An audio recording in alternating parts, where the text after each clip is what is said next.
Hey guys, welcome back to the channel. My name is Josh and you are watching Our History.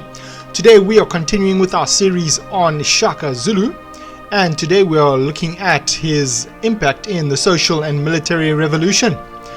Some older histories have doubted the military and social innovations customarily attributed to Shaka, denying them outright or attributing them variously to European influences. More modern researchers argue that such explanations fall short, and that the general Zulu culture, which included other tribes and clans, contained a number of the practices that Shaka could have drawn on to fulfill his objectives, whether in raiding, conquest, or hegemony. Some of those practices we're going to go over at the moment. The weapons changes. Shaka is often said to have been dissatisfied with the long-throwing assegai, and is credited with having introduced a new variant of the weapon, the ikra, a short stabbing spear with a long, broad and sword-like spearhead. Though Shaka probably did not invent the ikra, he outsourced from Nzama, who later had a feud with him because Shaka did not want to pay for the spears. According to Zulu scholar John Laband, the leader did insist that his warriors train with the weapon, which gave them a terrifying advantage over opponents who clung to the traditional practice of throwing their spears and avoiding hand-to-hand conflict. The throwing spear was not discarded, but used as an initial missile weapon before close contact with the enemy, when the shorter stabbing spear was used in hand-to-hand combat.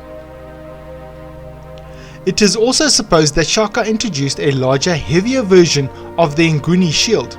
Furthermore, it is believed that he taught his warriors how to use the shield's left side to hook the enemy's shield to the right, exposing the enemy's ribs for a fatal spear stab. In Shaka's time, these cowhide shields were supplied by the king, and they remained the king's property. Different colored shields distinguished different amabuto within Shaka's army. Some had black shields, others used white shields with black spots, and some had white shields with brown spots, while others used pure brown or white shields. Mobility of the army. The story that sandals were discarded to toughen the feet of Zulu warriors has been noted in various military accounts, such as the washing of the spears, like lions they fought, and anatomy of the Zulu army. Implementation was typically blunt. Those who objected to going without sandals were simply killed. Shaka drilled his troops frequently in forced marches that sometimes covered more than 80 kilometers or 50 miles a day, in a fast trot over hot, rocky terrain. He also drilled the troops to carry out encirclement tactics. Historian John Laband dismisses these stories as myth, writing, "What are we to make then of European trader Henry Francis Finn's statement that once the Zulu army reached hard and stony ground in 1826, Shaka ordered sandals of oxide to be made for himself?" Laband also dismissed the idea of an 80-kilometer or 50-mile march in a single day as ridiculous. He further claims that even though these stories have been repeated by astonished and admiring white commentators, the Zulu army covered no more than 19 kilometers or 12 miles a day, and usually went only about 14 kilometers or 8.5 miles. Furthermore, Zulus under Shaka sometimes advanced more slowly. They spent 2 whole days recuperating in one instance, and on another they rested a day and 2 nights before pursuing their enemy. Several other historians of the Zulu and the Zulu military system, however, affirmed their mobility rate of up to 80 kilometers or 50 miles per day. Logistic support by youths.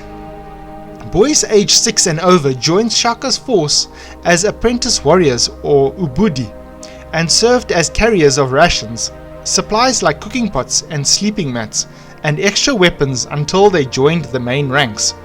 It is sometimes held that such support was used more for very light forces designed to extract tribute in cattle and slaves from neighboring groups. Nevertheless, the concept of light forces is questionable. The fast-moving Zulu raiding party, or Ibuto Ilempi, on a mission invariably traveled light, driving cattle as provisions on the hoof. and were not weighed down with heavy weapons and supply packs. Age grade regimental system. Age grade groupings of various sorts were common in the Bantu culture of the day, and indeed are still important in much of Africa.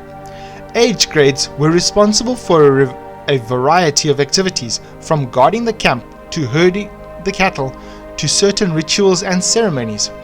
Shaka organized various grades into regiments and quartered them in special military kraals, with regiments having their own distinctive names and insignia.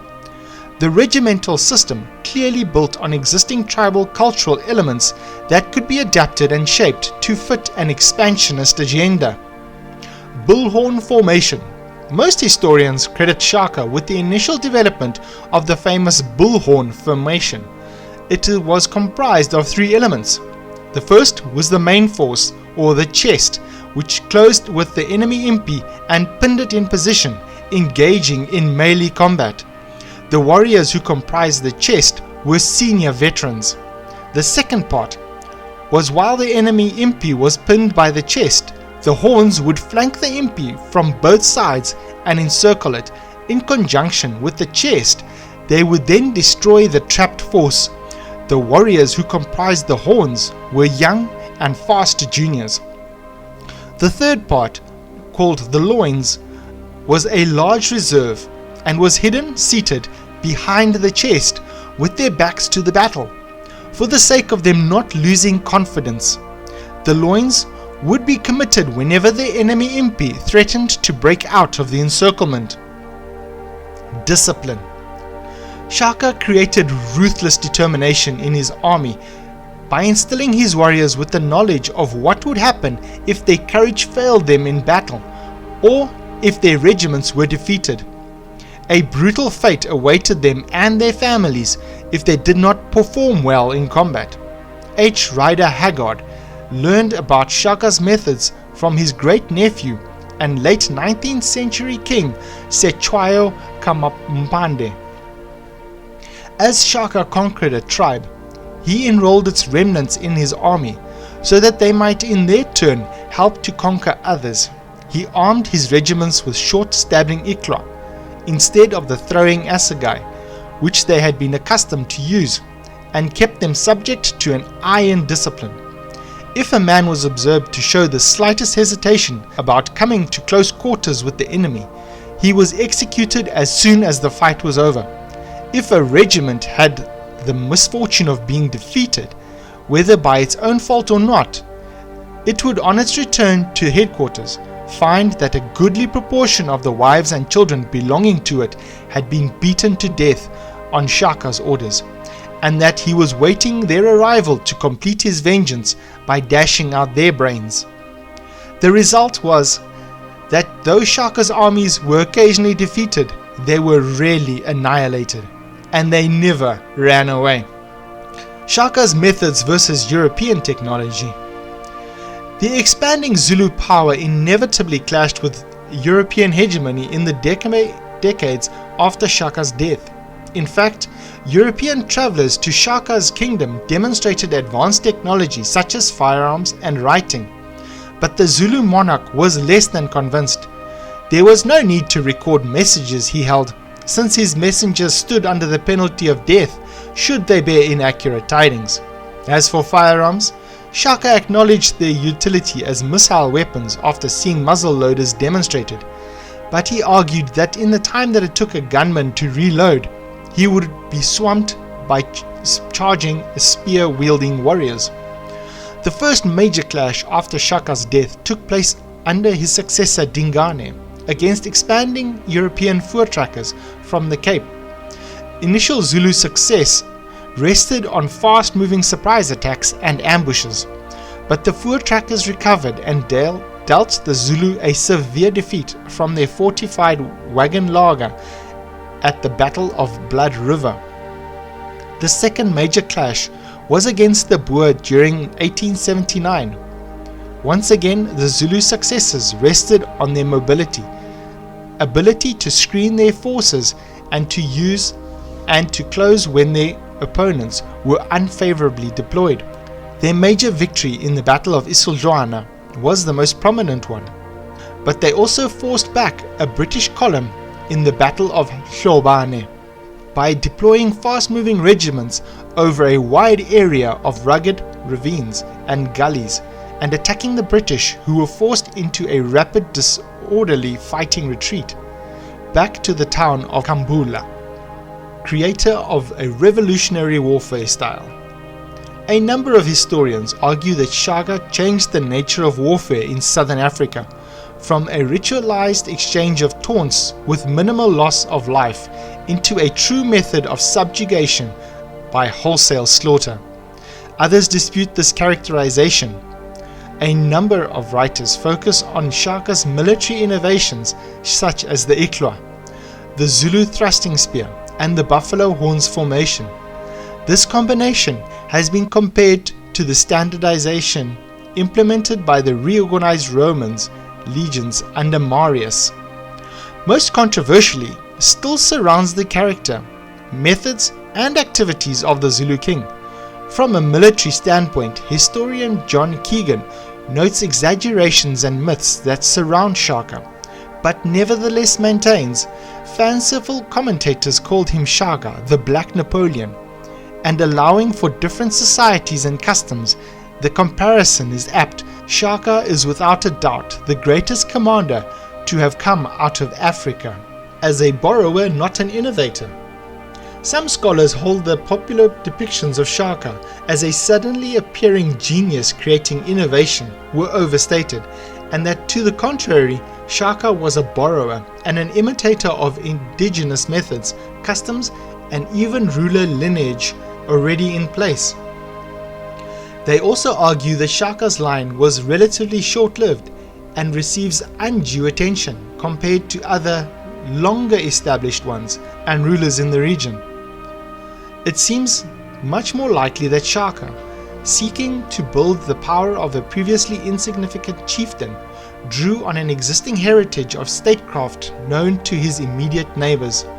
J.H. Soga implied as much when he used genealogical evidence to argue that the Zulu were an upstart group inferior in dignity and distinction to established chiefdoms in their region, for example the Hlubi, Ndandwe, and Dlamini lines.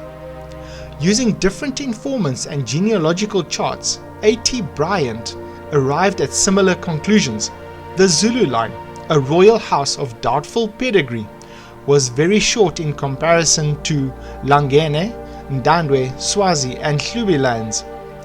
Using his standard formula of 18 years per reign, Bryant calculated that the Swazi, Ndandwe, and Hlubi lines could be traced back to the beginning of the 15th century, while the eponymous chief Zulu had died at the beginning of the 18th century.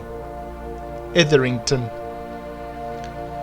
Shaka's triumphs did not succeed in obliterating or diminishing the memories of his better-born rivals. The hypothesis that several states of a new kind arose about the same time does not account for the contrast between the short line of Shaka and the long pedigrees of his most important opponents, especially the coalition grouped around the deadly enemy Zwide. The founders of the states which Omo Cooper called Zulu-type states included the Ndebele, the Gasa, the Ngoni, and the Swazi, had all been closely associated with Zwide. Instead of hypothesizing that they all chose to imitate Shaka, it is easier to imagine that he modeled his state on theirs. And as they stemmed from ancient families, it is entirely possible that states of this type existed in a more remote past. Soga and Bryant related each of them to a larger grouping they called Mo. Thank you very much for watching today. We've got more coming up, so if you enjoy this, hit the like button and hit the subscribe button and the bell notification icon, and YouTube will let you know as soon as we drop the next episode in this series. Thank you once again for watching. Stay safe and stay strong.